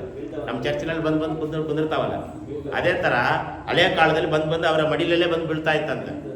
ಗೊತ್ತಾ? ಅವ್ರು ಏನು ಬೇಟೆ ಆಡೋಕ್ಕೆ ಹೋಗಲಿಲ್ಲ, ಆರಾಮಾಗಿ ಕುತ್ಕೊಂತ ಇದ್ದಾರೆ. ದೇವರ ಆರಾಧನೆ ಮಾಡ್ಕೊಂಡು ಬಂದು ಬಾಗಿಲಲ್ಲಿ ಕೂತ್ರೆ ಸಾಕು, ಬಂದು ಬೀಳೋದು. ವಾಕ್ಯ ಹೋದ್ರಿ 7ನೇ ವಚನ. ಆ ಮನ್ನವು ಕೊತ್ತಂಬರಿ ಕಾಳಿನಂತಿತ್ತು, ಬದೋಲಕ ಧೂಪದಂತೆ ಕಾಣಿಸಿತು. ಜನರು ತಿರುಗಾಡುತ್ತಾ ಅದನ್ನು ಕೂಡಿಸಿಕೊಂಡು ಬೀಸುವ ಕಲ್ಲುಗಳಿಂದ ಬೀಸಿ, ಇಲ್ಲವೇ ಒರಳಲ್ಲಿ ಕುಟ್ಟಿ ಪಾತ್ರೆಗಳಲ್ಲಿ ಬೇಯಿಸಿ ರೊಟ್ಟಿಗಳನ್ನು ಮಾಡಿಕೊಂಡರು. ಅದರ ರುಚಿ ಎಣ್ಣೆ ಬೇಯಿಸಿ ಮಾಡಿದ ಭಕ್ಷ್ಯಗಳಂತಿತ್ತು. ರಾತ್ರಿ ಕಾಲದಲ್ಲಿ ಮಂಜು ಪಾಳೆಯಲ್ಲಿ ಬೀಳುತ್ತಿದ್ದಾಗ ಅದರೊಂದಿಗೆ ಮನ್ನವು ಬೀಳುತ್ತಿತ್ತು. ನೋಡ್ರಿ, ಇವರು ರೊಟ್ಟಿ ಮಾಡ್ಕೊಂಡು ತಿಂದ್ರಂತ. ಈಗಿನ ಕಾಲದಲ್ಲೇ ಬಂದಿದೆ biryani biryani biryani kuska, egg rice, butter rice, tomato rice, BP rice, sugar rice, ತಲೆನೋವು ರೈಸು, ಹೊಟ್ಟೆ ನೋವು ರೈಸು ಎಲ್ಲ ಬಂದ್ಬಿಟ್ಟವು. ಮನುಷ್ಯನಿಗೆ ಏನಾಯಿತು, ಬಂದು ಹಳೆ ಕಾಲದಲ್ಲಿ ಏನಿತ್ತಂತೆ, ರೊಟ್ಟಿ ಮಾಡ್ಕೊಂಡು ತಿಂದ್ರಂತೆ. ರೊಟ್ಟಿಯಲ್ಲಿರುವಂಥ ಶಕ್ತಿ ಯಾವುದರಲ್ಲಿ ಇಲ್ಲಂತೆ. ಮಾಂಸ ಕೂಡ ಮಾಡಿದರು, ಆದರೆ ಮಾಂಸಕ್ಕೋಸ್ಕರ ನಾವು ಇರಬಾರ್ದು. ಮಾಂಸ ನಮಗೋಸ್ಕರ ಇರಬೇಕು, ನಾವು ಮಾಂಸಕ್ಕೋಸ್ಕರ ಇರಬಾರ್ದು. ಅಕಸ್ಮಾತ್ ನಾವು ಇತ್ತಂದ್ರೆ ಇವ್ರು ಏನು ಮಾಡ್ತಾರೆ ಅಂತ ಹೇಳಿದ್ರೆ, ಬರೀ 3 ಹೊತ್ತು ಮಾಂಸ ತಿಂದು ತಿಂದು ತಿಂದು ತಿಂದು ಮೂಗಿನಲ್ಲಿ ಸ್ಮೆಲ್ ಬರೋಂಗವರೆಗೆ ತಿಂದ್ರಂತೆ. ಬಂದು ಬೀಳೋದು. ನಿಮ್ಮ ಮನೆ ಮುಂದೆ ಅದು ಇದು ಕೋಳಿಗಳು ಅದು ಇದು ಬಂದು ಬಿದ್ದರೆ ನೀವೇನು ಮಾಡ್ತೀರಾ? ಸುಮ್ಮನೆ ಇರ್ತೀರಾ? ತಗೊಂಡು ಏನು ಮಾಡ್ತೀರಾ? ಎಲ್ಲ ಇದು ಮಾಡಿ ಫ್ರೈ ಮಾಡ್ಕೊಂಡು ತಿಂತಾ ಇರ್ತೀರ. ಮತ್ತೆ ಮಧ್ಯಾಹ್ನ ಬಂದು ಬೀಳ್ತದೆ, ಮತ್ತೆ ಫ್ರೈ ಮಾಡ್ಕೊಂಡು ತಿಂತೀವಿ, ಮತ್ತೆ ಸಾಯಂಕಾಲ ಬಂದು ಏನು ಕೆಲಸ ಇಲ್ಲ ಅಲ್ಲಿ. 3 ಹೊತ್ತು ಬಂದು ಬೀಳೋದಂತಲ್ಲಿ. ಇವ್ರು ಕೆಲಸನೇ ಮಾಡ್ತಿರಲಿಲ್ಲ, ಯಾಕಂದರೆ ಇವರು ಮಾಂಸ ಬೇಕು ಇವರಿಗೆ. ಬಂದು ಡೈಲಿ ಬೀಳ್ತಾ ಇರೋದೆ. ನಿಮ್ಮ ಮನೆ ಮುಂದೆ ಬಿದ್ದರೆ ನೀವು ಸುಮ್ಮನೆ ಬಿಡ್ತೀರಾ? ತಗೊಂಡು ನಮ್ಮ ಮನೆಗೆ ಬಂದರೆ ನಾನು ಫ್ರೈ ಮಾಡ್ಕೊಂಡು ತಿಂತೀನಿ, ನಾನು ಒಬ್ಬನಾಗೆ ಒಪ್ಕೊಂತೀನಿ. ಬೀಳಲ್ಲ, ಬಿದ್ದರೆ. ಆದರೆ ಮಾಂಸಕ್ಕೋಸ್ಕರ ನಾವು ಯಾವತ್ತೂ ಇರಬಾರ್ದು. ಅದಕ್ಕೆ ನಾವು ನೋಡ್ರಿ, ನನ್ನನ್ನು ಪ್ರಾರ್ಥನೆಗೆಲ್ಲ ಕರಿತೀರಲ್ವಾ, ನೀವು ಚಿಕನ್ ಮಟನ್ ಮಾಡಿ ಕರಿಬೇಡ್ರಿ ನನಗೆ. ಏನೋ ಉಳ್ಳಾಗಡ್ಡೆನೋ ಆಲೂಗಡ್ಡೆನೋ ಏನೋ ಒಂದು ಪಲ್ಯ ಮಾಡಿಕೊಂಡು ರಸಮ್ ಏನೋ ಮಾಡಿ ಕರೀರಿ. ಕೆಲವ್ರು ಏನು ಮಾಡ್ತಾರೆ ಅಂದರೆ, ಪಾಸ್ಟನ್ನ ಕರಿಬೇಕಪ್ಪ, ಚಿಕನ್ ಕರೆದಾಗ ಮಾತ್ರ ತೆಗಿಬೇಕಪ್ಪ, ಪಾಸ್ಟನ್ನ ಕರೆಯೋದೇ ಬಿಟ್ಬಿಡ್ತಾರೆ. ನಾವು ನೋಡಿ, ನಿಜವಾಗ್ಲೂ ಹೇಳ್ತೀನಿ, ನಾನು ಚಿಕನ್ಗೋಸ್ಕರ ಮಟನ್ಗೋಸ್ಕರ ನಾನು ಯಾವುದು ಆಸೆ ಪಡಲ್ಲ. ದೇವ್ರು ನನ್ನನ್ನು, ನನ್ನ ಆಸೆನೇ ಪಟ್ಟಿಲ್ಲ, ದೇವ್ರು ಅವಾಗವಾಗ ಕರ್ಕೊಂಡು ಹೋಗಿ ಊಟ ಕೊಡ್ತಾ ಇದ್ದಾನೆ ನನಗೆ. ಅಲ್ಲಲ್ವಯ್ಯ? ಕೆಲವರೆಲ್ಲ ಹೇಳ್ತಾ ಇದ್ರು, ಫಸ್ಟ್ ಏನು ಸ್ಪೆಷಲ್ ಅಂತ ಕೇಳ್ತಾರೆ.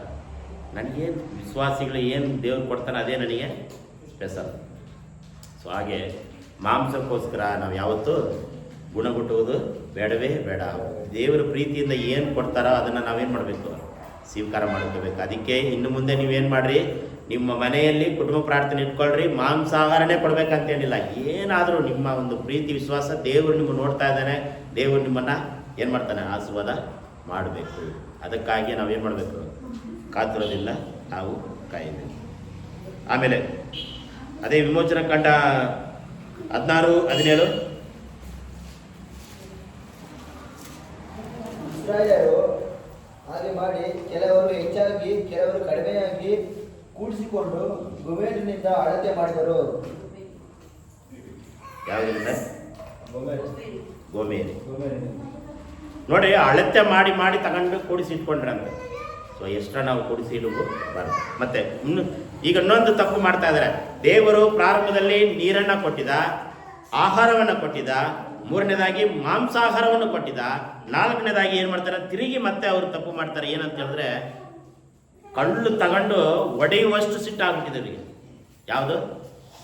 ಕಲ್ಲು ತಗೊಂಡು ಒಡೆಯುವಷ್ಟು ಸಿಟ್ಟು ಹಾಕ್ಬಿಟ್ಟಿದಾರಂತೆ. ಸಿಟ್ಟು ಬರುತ್ತೆ ನೋಡಿ. ಯಾಕೆ ಹೋದ್ರೆ 17 2ನೇ ವಚನದಿಂದ,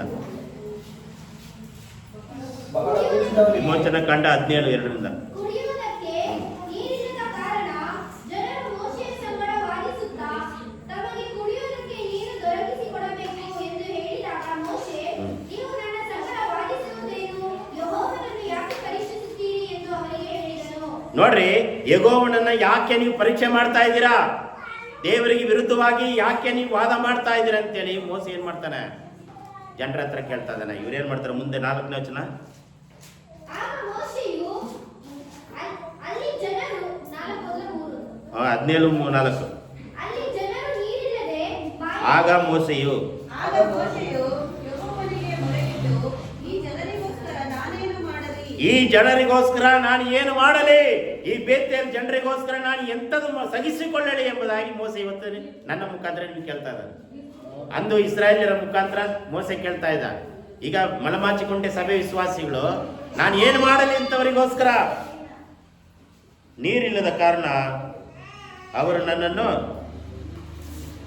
ಏನ್ ಹೇಳ್ತಿದ್ದಾರೆ? 4ನೇ ವಚನ ಹೋದ್ರಿ ನನ್ನನ್ನು ಕಳುಹಿಸಿಕೊಂಡು ಹಾಕಿದ್ದಾರಲ್ಲ ಅದನ್ನು ನೋಡ್ರಿ. ಇನ್ನೇನು ಸ್ವಲ್ಪ ಸಮಯ ಅಷ್ಟೇ, ಕಲ್ಲು ತಗೊಂಡು ಮೋಸೆಗೆ ಹೊಡಿಬೇಕು. ಅಷ್ಟು ಸಿಟ್ಟಾಗ್ಬಿಟ್ಟಿದೆ ಅವರಿಗೆ. ಏನಕ್ಕೆ? ನೀರಿಲ್ಲ, ಊಟ ಇಲ್ಲ, ಮಾಂಸದ ಆಹಾರ ಇಲ್ಲ. ಆಹಾರ ಊಟ ಇಲ್ಲದ ಕಾರಣ ಇವರು ಹೊಳೆ ಮಾಡುವಷ್ಟು ಏನು ಮಾಡಿದ್ದಾರೆ, ಸಿಟ್ಟು ಬಂದ್ಬಿಟ್ಟಿದೆ. ಅದಕ್ಕೆ ನಮ್ಮ ಜೀವನದಲ್ಲಿ ಯಾರಿಗಾದ್ರೂ ಊಟ ಕೊಡಲಿಲ್ಲ ಅಂದರೆ, ನೀರು ಕೊಡಲಿಲ್ಲ ಅಂದರೆ ಏನಾಗುತ್ತೆ? ಫಸ್ಟು ಪಾತ್ರೆಗಳೆಲ್ಲ ಬೀಳ್ತದೆ ಕೆಳಗಡೆ, ಬಾಯಿಯಲ್ಲಿ ಬೈತಾರೆ ಎಲ್ಲ. ಒಂದು ಅರ್ಧ ತಾಸು ಲೇಟ್ ಆದರೂ ಏನಾಗುತ್ತೆ? ಜಗಳ ಸ್ಟಾರ್ಟ್ ಆಗುತ್ತೆ. ಬೇಡವಾದ ಭಾಷೆಗಳೆಲ್ಲ ಬರುತ್ತೆ, ಬರಬಾರ್ದ ಭಾಷೆಗಳೆಲ್ಲ ಬರುತ್ತೆ. ಊಟ ಕೊಡಲಿಲ್ಲ ಅಂದರೆ, ಒಂದಿನ ಊಟ ಕೊಡಲಿಲ್ಲ ಅಂದರೆ ಬೇಡವಾದ ಭಾಷೆಗಳು ಲೇಟ್ ಆದರೂ ಬರ್ತದೆ. ಅಲ್ಲಯ್ಯ, ಇದು ಎಲ್ಲಿಂದ ಬಂತು? ಇಸ್ರಾಯೇಲ್ ಜನರಿಂದ ಬಂತು. ಇಸ್ರಾಯೇಲ್ಯರು 3 ತಪ್ಪುಗಳನ್ನು ಮಾಡಿದರು. ನೀರಿಲ್ಲದೆ ಗುಣಗುಡ್ತಾ ಇದ್ರು. 2ನೇದಾಗಿ ಊಟ ಇಲ್ಲದೆ ಗುಣಗುಡ್ತಾ ಇದ್ರು. ದೇವರು ಊಟವನ್ನು ಕೊಟ್ಟಿದ್ದ, ನೀರನ್ನು ಕೊಟ್ಟಿದ್ದ. 3ನೇದಾಗಿ ಮಾಂಸ ಇಲ್ಲ ಅಂತೇಳಿ, ಮಟನ್ ಚಿಕನ್ ಇಲ್ಲ ಅಂತೇಳಿ ಗುಣಗುಟ್ಟುವುದನ್ನು ನೋಡ್ತಾ ಇದ್ದೀವಿ. ನಮ್ಮ ದೇಹ ಮಾಂಸಕ್ಕಾಗಿ ಇರಬಾರ್ದು, ಊಟಕ್ಕಾಗಿ ಇರಬಾರ್ದು, ನೀರಿಗಾಗಿ ಇರಬಾರ್ದು. ದೇವರು ಏನು ಪ್ರತಿನಿತ್ಯ ನಮಗೆ ಕೊಡ್ತಾನೋ ಅದನ್ನೇ ನಾವೇನು ಮಾಡಬೇಕು? ಬಳಸಬೇಕು. ಎಷ್ಟೋ ಜನ ಊಟ ಇಲ್ಲದೆ, ಬಿರಿಯಾನಿ ಚಿಕನ್ ಪೀಸ್ ಇಲ್ಲದೆ ಜಗಳಗಳು, ವೈಮನಸ್ಸುಗಳು, ಬೇಸರಿಕೆಗಳು. ನನಗೆ ಪೀಸ್ ಬಂದಿಲ್ಲ, ನನಗೆ ಕೊಟ್ಟಿಲ್ಲ, ನಿನಗೆ ಕೊಟ್ಟಿಲ್ಲ, ನಿನಗೆ ತುಂಬ ಹಾಕ್ಬಿಟ್ಟಿದ್ರು, ನನಗೆ ಸ್ವಲ್ಪ ಹಾಕ್ಬಿಟ್ಟಿದ್ರು. ಇಷ್ಟೆಲ್ಲ ಗಲಿಬಿಲಿಗಳು ಪ್ರಪಂಚದಲ್ಲಿ ನಡೀತಾ ಇದೆ. ಯಾವುದಾದ್ರೂ ನಿಮ್ಮ ಮದುವೆಗೆ ಹೋಗ್ರಿ, ಫಸ್ಟ್ ನಮ್ಮ ಎಲೆ ನೋಡಲ್ಲ, ಪಕ್ಕದ ಎಲೆ ನೋಡ್ತೀವಿ ನಾವು. ಎಷ್ಟು ಹಾಕಿದ್ದಾರೆ, ಎಷ್ಟು ಜಿಲೇಬಿ ಹಾಕಿದ್ದಾರೆ, ಎಷ್ಟು ಮೈಸೂರು ಪಾಕ್ ಹಾಕಿದ್ದಾರೆ, ಅವ್ರ ಅತ್ತೆ ಮಾವನೋ ಬಳಗನೋ ಚಿಕ್ಕಪ್ಪನೋ ದುಡ್ಡಪ್ಪನೋ 2 ಹಪ್ಪಳ 3 ಹಪ್ಪಳ ಎಷ್ಟು ಹಾಕಿರ್ತಾರೆ. ಅವಾಗ ಏನಾಗಿತ್ತು ನಾವು ನೋಡ್ತೀವಿ. ಈಗ ನೋಡ್ತೀವ ನೋಡಲ್ವಾ? ನೋಡಲ್ಲ. ಅಷ್ಟು ಪರಿಶುದ್ಧರ ನೀವು ಅಲ್ಲೆಲ್ಲ ನೋಡಲ್ವಾ? ನೋಡಲ್ಲ ಅಂದರೆ ದೇವ್ರು ನಿಮ್ಮನ್ನ ಆಶೀರ್ವಾದ ಮಾಡ್ತಾನೆ. ನನಗೆ ಚಿಕನ್ ಬರಲಿಲ್ಲ ಅಂದ್ರೂ ಪರವಾಗಿಲ್ಲ ದೇವರೇ, ಈ ಕುಟುಂಬನ ಆಶೀರ್ವಾದ ಮಾಡ್ತೀನಿ ಅಂತ ಹೇಳೋರಿದ್ರೆ ಸಂತೋಷ.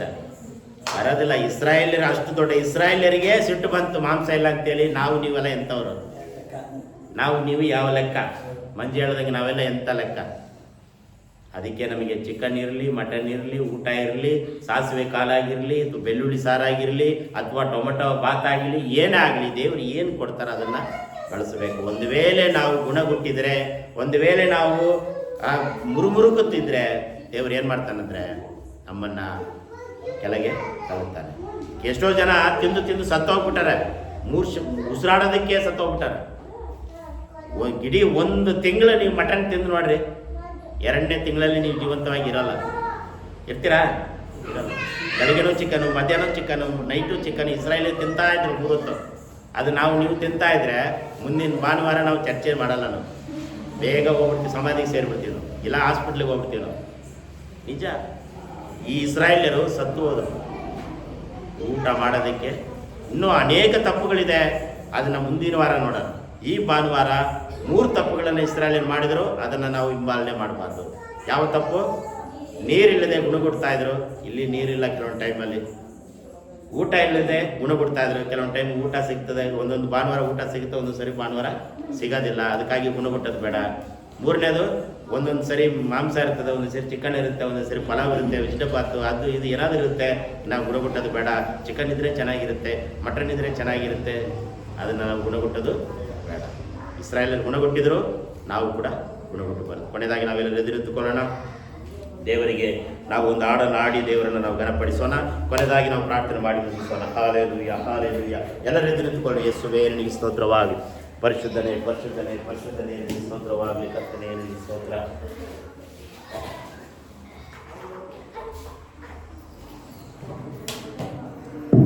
Price the Lord. Hallelujah. Thank you Jesus. ಮಂಜಕರಿ ಯೇಸುವೇ ನಿನಗೆ ಸ್ತೋತ್ರವಾಗಲಿ. ಎಲ್ಲರೇ ನಿಂತುಕೊಳ್ಳೋಣ. ದೇವರ ಮುಂದೆ ನಾವು ಒಪ್ಪಿಸಿಕೊಡೋಣ. ದೇವರೇ, ನಾನು ಅಂತ ತಪ್ಪು ಮಾಡುವುದಿಲ್ಲ. ನೀರು ಇದ್ದರು, ಆಹಾರ ಇದ್ದರು ಇಲ್ಲದಿದ್ದರು, ಮಾಂಸ ಇದ್ದರು ಇಲ್ಲದಿದ್ದರು, ಯೇಸುವೇ ನಿನಗೋಸ್ಕರ ನಾನು ತ್ಯಾಗವಾಗಿರ್ತೇನೆ. ಯೇಸುವೇ ನಿನಗೋಸ್ಕರ ನಾನು ಜೀವಿಸುತ್ತೇನೆ. ಊಟಕ್ಕಾಗಿ ಅಲ್ಲ, ನೀರಿಗಾಗಿ ಅಲ್ಲ, ಮಾಂಸಕ್ಕಾಗಿ ಅಲ್ಲ. ಯೇಸುವೇ ನಿನ್ನ ಪ್ರೀತಿಗಾಗಿ, ಯೇಸುವೇ ನಿನ್ನ ಒಳ್ಳೆತನಕ್ಕಾಗಿ, ಯೇಸುವೇ ನೀನು ಸಹಿಸಿಕೊಳ್ಳಿರುವ ತಾಳ್ಮೆಗಾಗಿ ನಾನು ಸಿದ್ಧನಾಗುತ್ತೇನೆ ಎಂಬುದಾಗಿ ನಾವು ಒಪ್ಪಿಸಿಕೊಡೋಣ. ಎಲ್ಲ ಬಾಯಿಗಳನ್ನು ತೆರೆದು ಅರಿಕೆ ಮಾಡೋಣ. ಯೇಸುವೇ ನಾನು ಅರಿಕೆ ಮಾಡುತ್ತೇನೆ. ಯೇಸುವೇ ನನ್ನನ್ನೇ ಒಪ್ಪಿಸಿಕೊಡುತ್ತೇನೆ. ಯೇಸುವೇ ನನ್ನನ್ನು ಬಲಪಡಿಸು. ಯೇಸುವೇ ನನ್ನನ್ನು ಕರುಣಿಸು. ಯೇಸುವೇ ಇಸ್ರಾಯೇಲರು ಮಾಡಿದ 3 ತಪ್ಪುಗಳಲ್ಲಿ ನಾವು ಈ ದಿನಗಳಲ್ಲಿ ಮಾಡಬಾರದು. ಯೇಸುವೇ ನಮ್ಮನ್ನ ದೇವರೇ ಬದಲಾಯಿಸು. ನಮ್ಮನ್ನ ಬದಲಾಯಿಸಬೇಕಾಗಿ ಬೇಡ್ತಾ ಇದ್ದೇನೆ. ನಮ್ಮನ್ನ ರೂಪಿಸಬೇಕಾಗಿ ಬೇಡ್ತಾ ಇದ್ದೇನೆ. ನಮ್ಮನ್ನ ಕರ್ತನೆ ಅಂತ ಒಂದು ಕೆಟ್ಟ ಕಾರ್ಯಗಳಿಂದ, ಆ ಒಂದು ಇಸ್ರಾಯೇಲರು ಮಾಡಿದ 3 ತಪ್ಪುಗಳಿಂದ ನಾವು ಬದಲಾವಣೆಯಾಗುವಂತೆ ಸಹಾಯ ಮಾಡು. ಯೇಸುವೇ ನಿನಗೆ ಸ್ತೋತ್ರವಾಗಲಿ, ಸ್ತೋತ್ರವಾಗಲಿ, ಸ್ತೋತ್ರವಾಗಲಿ, ಸ್ತೋತ್ರವಾಗಲಿ. ಯೇಸುವೇ ನಿನಗೆ ಸ್ತೋತ್ರ. ಯೇಸುವೇ ನಿನಗೆ ಸ್ತೋತ್ರವಾಗಲಿ. ಕರ್ತನೆ ಒಪ್ಪಿಸಿಕೊಡೋಣ. ದೇವರೇ, ನಮ್ಮಲ್ಲಿರುವ ಎಲ್ಲ ಬಲಹೀನತೆಗಳು ನೀಗು ಹೋಗಲಿ. ನಮ್ಮಲ್ಲಿರುವ ಎಲ್ಲ ಕಷ್ಟಗಳು ದೂರವಾಗಲಿ. ಎಲ್ಲ ಬಾಯಿಗಳು ತೆರೆದು ನಾವು ಅರಿಕೆ ಮಾಡೋಣ. ಯೇಸುವೇ ಬಿಡುಗಡೆ, ಬಿಡುಗಡೆ. ಎಲ್ಲ ರೋಗಗಳಿಂದ ಬಿಡುಗಡೆ, ಎಲ್ಲ ಸೊಂಟದ ನೋವುಗಳಿಂದ ಬಿಡುಗಡೆ, ಎಲ್ಲ ಕೈಕಾಲು ನೋವುಗಳಿಂದ ಬಿಡುಗಡೆ, ಎಲ್ಲ ಬೆನ್ನು ನೋವುಗಳಿಂದ ಬಿಡುಗಡೆ, ಎಲ್ಲ ತಲೆ ನೋವುಗಳಿಂದ ಬಿಡುಗಡೆ, ಎಲ್ಲ ಹೊಟ್ಟೆ ನೋವಿನಿಂದ ಬಿಡುಗಡೆ, ಎಲ್ಲ ಮೊಣಕಾಲು ನೋವಿನಿಂದ ಬಿಡುಗಡೆ, ಎಲ್ಲ ಸೊಂಟದ ನೋವುಗಳಿಂದ ಬಿಡುಗಡೆ, ಬಿಡುಗಡೆ, ಬಿಡುಗಡೆ, ಬಿಡುಗಡೆ. ಯೇಸುವೇ ಟಚ್ ಮಾಡಬೇಕಾಗಿ ಬಿಡ್ತಾ ಇದ್ದಾನೆ ಕರ್ತನೆ. ಯೇಸುವೇ ನಮ್ಮನ್ನು ಮುಟ್ಟಬೇಕಾಗಿ, ಇಲ್ಲಿ ನಿಂತಿರುವ ಪ್ರತಿಯೊಬ್ಬರನ್ನ ನೀನು ಮುಟ್ಟಬೇಕಾಗಿ ಬಿಡ್ತಾ ಇದ್ದಾನೆ ಕರ್ತನೆ. ನಿನಗೆ ಸ್ತೋತ್ರ. Hallelujah, hallelujah, hallelujah. ಯೇಸುವೇ ನಾವು ನಿನ್ನ ಆಲಯವಾಗಿದ್ದೇವೆ ಕರ್ತನೆ. ಯೇಸುವೇ ನಾವು ನಿನ್ನ ಆಲಯವಾಗಿದ್ದೇವೆ. ನಾವು ಓಡಿದರು, ನಾವು ನಡೆದರು ತಣಿಯದಂತೆ, ದೇವರೇ ಯುದ್ಧ ಮಾಡುವಂತೆ, ಹೋರಾಡುವಂತೆ ಸಹಾಯ ಮಾಡು ಕರ್ತನೆ. ನಿನಗೆ ಸ್ತೋತ್ರವಾಗಲಿ. Hallelujah, hallelujah, hallelujah.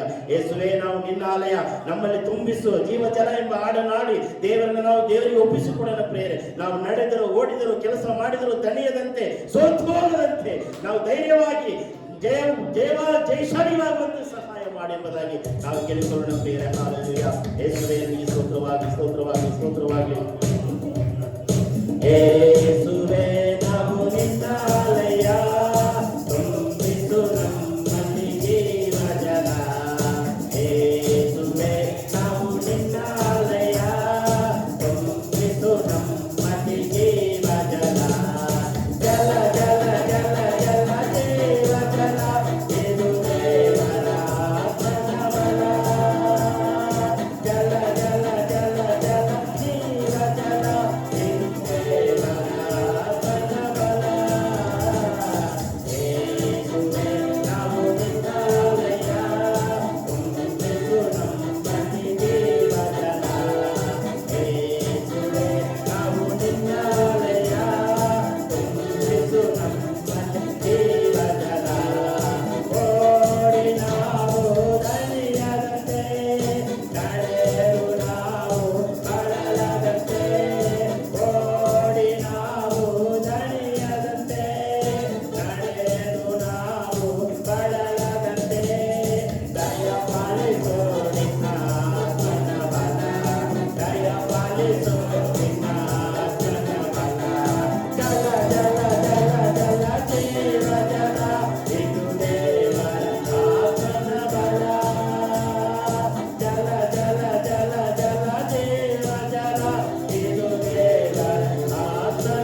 ಅರ್ಪಿಸಿಕೊಳ್ಳುತ್ತೇನೆ ಯೇಸುವಿನ ನಾಮದಲ್ಲಿ ಕರ್ತನೆ. ಎಲ್ಲ ಬಿಡುಗಡೆ ಮಾಡುವುದಕ್ಕಾಗಿ ಸ್ತೋತ್ರ. ಎಲ್ಲ ಜನವು ಮಾನವ ಸ್ತುತಿ ಸ್ತೋತ್ರ ನಿಗೊಬ್ಬರಿಗೆ ಸಲ್ಲಿಸುತ್ತಾ ಯೇಸುವಿನ ಹೆಸರಿನಲ್ಲಿ ಬೇಡಿಕೊಳ್ಳುತ್ತೇವೆ ನಮ್ಮ ಪರಲೋಕದ ತಂದೆಯೇ. ನನ್ನ ಮನವೇ ಗುಣನ್ನು ಕೊಂಡಾಡು, ನನ್ನ ಸರ್ವೇಂದ್ರಿಯಗಳೇ ಆತ ಪವಿತ್ರ ನಾಮವನ್ನು ಕೀರ್ತಿಸಲಿ. ನನ್ನ ಮನವೇ ಗುಣನ್ನು ಕೊಂಡಾಡು, ಕರ್ತನು ಮಾಡಿದ ಉಪಕಾರಗಳಲ್ಲಿ ಒಂದನ್ನು ಮರೆಯಬೇಡ. ನನ್ನ ಮನವೇ ಗುಣನ್ನು ಕೊಂಡಾಡು. ಜಯಗೊಂಡ ದೇವರಿಗೆ 3 ಸಾರಿ ಅಲ್ಲೆಲೂಯ, ಹಲ್ಲೆಲೂಯಾ, ಹಲ್ಲೆಲೂಯಾ, ಹಲ್ಲೆಲೂಯಾ. ದೇವರು ನಿಮ್ಮನ್ನು ಆಶೀರ್ವದಿಸಲಿ. Praise Lord. ಸಮಾಧಾನದಿಂದ ಮನೆಗೆ ಹೋಗಿ ಬನ್ನಿ. Thank you. Praise lord.